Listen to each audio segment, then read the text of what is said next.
तो ये अंदर की तरफ की यात्रा शुरू कैसे करें? केवल ध्यान इसका मार्ग है।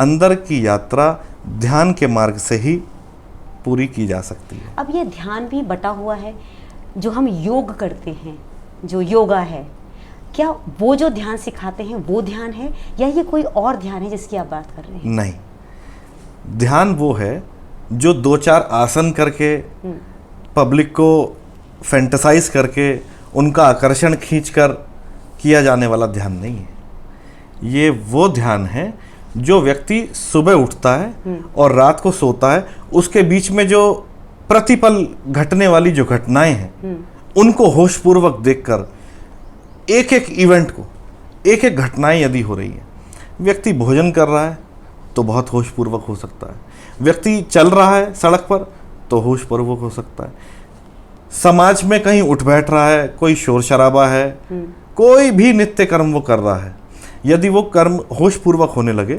जिसको मैं कहता हूं conscious leadership, conscious decision making, ये हर चीज के अंदर हो सकता है। आप किसी को बात कर रहे हैं, किसी के साथ आपका कॉन्वर्सेशन हो रहा है, आप उसकी बात सुन रहे हैं, थोड़ी देर में वो व्यक्ति आपसे पूछता है कि बताइए मैंने क्या कहा, तो आप ब्लैंक हो जाते हैं। जी। क्या है वो स्थिति? आप तो सामने बैठे थे, कान आपके पूरे चौकन्ने थे, सामने वाले की सारी बातें कान में आ रही थी, लेकिन फिर भी आप कहाँ थे जो बात नहीं सुन पाए? दिमाग कहीं और चलता है, क्योंकि आप बैठे जरूर थे कहीं और, लेकिन मन कहीं और था। आप बैठे तो यहां पर थे गद्दी पर, लेकिन मन वहां नहीं था, मन कहीं और चल रहा था।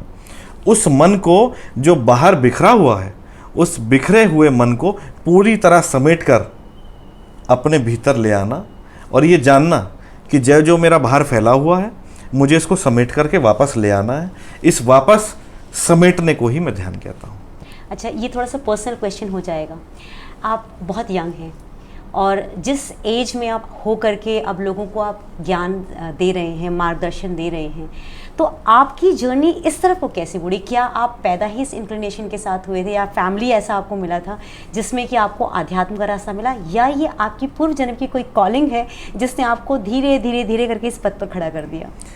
देखिए, यात्रा तो जन्मों की होती है, लेकिन अगर हम केवल यही माने बैठे कि पिछले जन्म का किया हुआ इस समय मिल जाएगा, तो कुछ हद तक वो सही भी है, लेकिन व्यक्ति को स्वयं जतन तो करना पड़ता है, स्वयं प्रयत्न तो करना पड़ता है।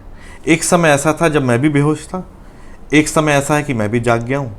अब मुझे लगता है कि जिसको भी देखता हूँ तो प्रसन्नता भी होती है कि स्वयं आनंद में हूँ, स्वयं जागरण की स्थिति में हूँ और 24 घंटे निरंतर उस अनुभूति के साथ जी रहा हूँ। लेकिन एक प्रकार का एक दुख भी है, संताप भी है, एक पीड़ा भी है। जब मैं देखता हूँ कि उसके पास भी संभावनाएं हैं, वो भी ऐसा जीवन जी सकता है, लेकिन कहीं ना कहीं एक भेद है, एक गैप बना हुआ है और वहां तक वो पहुंचने की क्षमता रखता है, लेकिन इस बात को वो जानना चाहता नहीं है या जान नहीं पा रहा है, या कहीं ना कहीं इस बात से अनभिज्ञ है।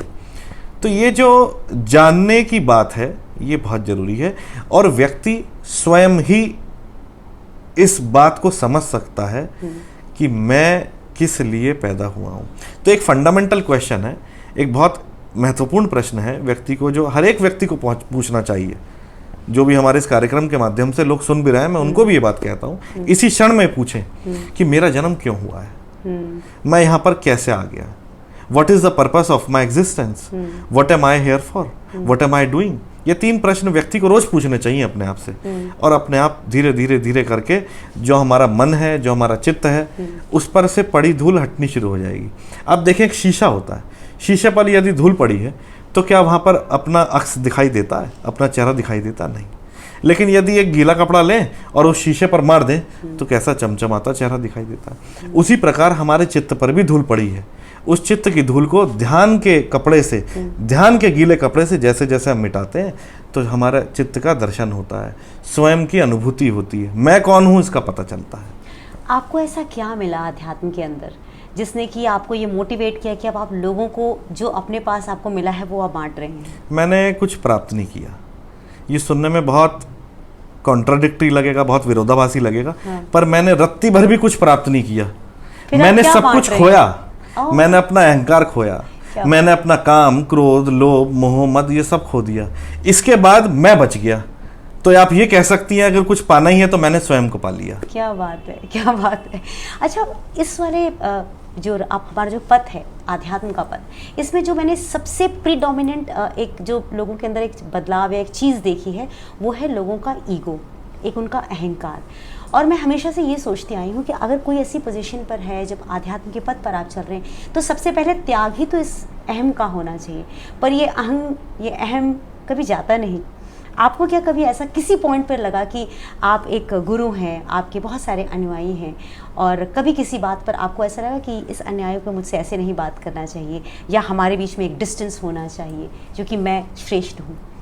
देखिए, हमारा जो समाज है, जिस हिसाब से वो चलता है, और हमारी जो संस्कृति है, जो हमारे उपनिषद हैं, और जो पूर्व के ऋषि मुनियों का जो ज्ञान है, इन दोनों में भेद है। समाज कहता है कि मैं कुछ हूं, there is an identity of myself, और तुम हो।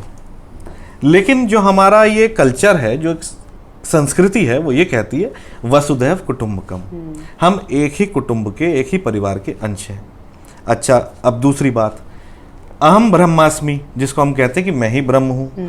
तो जब मैं ही ब्रह्म हूँ तो सब ब्रह्म है। जब हम सब ब्रह्म हैं तो हम एक हैं। जब हम सब एक हैं तो किस प्रकार का भेद है? अगर भेद कहना ही हो तो बस केवल इतना कहा जा सकता है कि कोई व्यक्ति जागा है और कोई व्यक्ति सोया है, अन्यथा इसके अर्थात मुझे लगता नहीं कोई भेद है।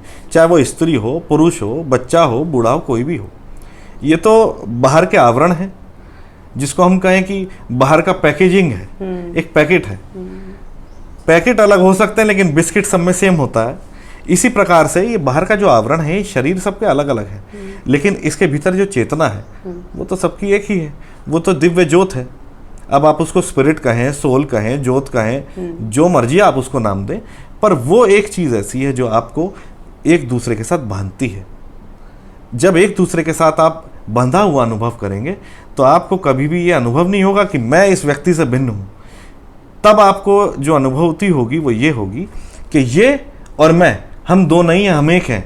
फिर किसी को आप देखेंगे तो आप ये कहेंगे कि ही और she is another me, I am another you and you are another me. Oh वाह, क्या बात आपने कही। अच्छा, जब हम साधना के पथ पे चलते हैं तो हमेशा एक ध्येय रहता है। जैसे अगर मैं साधना करती हूँ तो मुझे ये लगता है कि मुझे ना कभी ईश्वर दिखेंगे, कभी मुझे लाइट दिखेगी, मतलब हमें कुछ देखने की अभी भी आकांक्षा रहती है। पर आप एज अ गुरु मुझे ये बता सकते हैं कि क्या वाकई में जब हम साधना करते हैं तो क्या जो ये हमारे मन में इच्छा होती है कि कुछ दिखे, वो देखने को सोचना भी क्या गलत है? आपको मैं एक बात बताऊं, बहुत विरोधाभासी लगेगी। God is the biggest lie invented by man. क्या बात कर रहे हैं आप? और हम उन्हीं की पूजा कर रहे हैं, उन्हीं के पीछे भाग रहे हैं। आपको मैं एक छोटा सा उदाहरण देता हूँ। आपने आंख बंद की, एक छवि आपने निर्मित की, चाहे वो ईश्वर की हो, चाहे वो गुरु की हो, या किसी की भी हो। अब उस छवि को आप पूज रहे हैं। अब उस छवि का जो निर्माण है वो किसने किया? हमें नहीं किया, आपने किया। उस छवि की पूजा किसने की? हम। अल्टीमेटली आप पूजा किसकी कर रहे हैं? स्वयं की। आपने बहुत गहरी बात कही है ये। Thought has created an image, thought has worshipping an image which thought has created.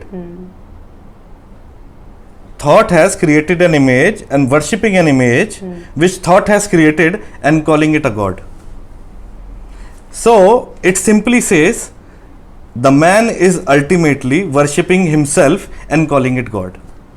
तो जो इतनी लड़ाइयाँ हो रही हैं, मेरे भगवान बड़े, मेरे अल्लाह बड़े, मेरे वाहिगुरु बड़े, जो हम ये लड़ाइयाँ देख रहे हैं बाहर, उसका मतलब ये सब गलत है?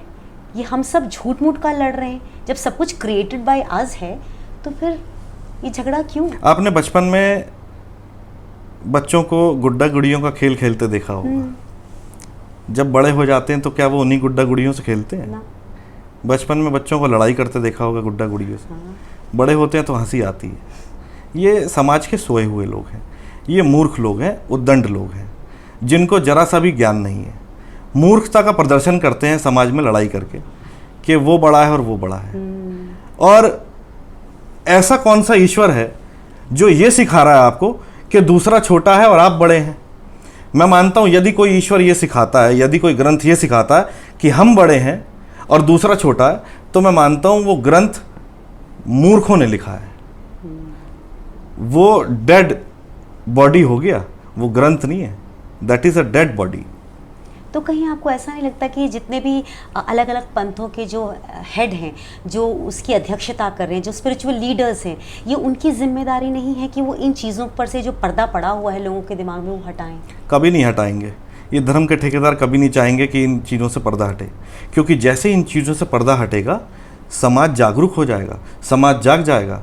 और ये वही लोग हैं जो कभी नहीं चाहते कि समाज जागे, और क्योंकि समाज सोया रहे उसी में इनकी ख्याति है, उसी में इनकी प्रशंसा है, उसी में इनके अहंकार की तृप्ति है।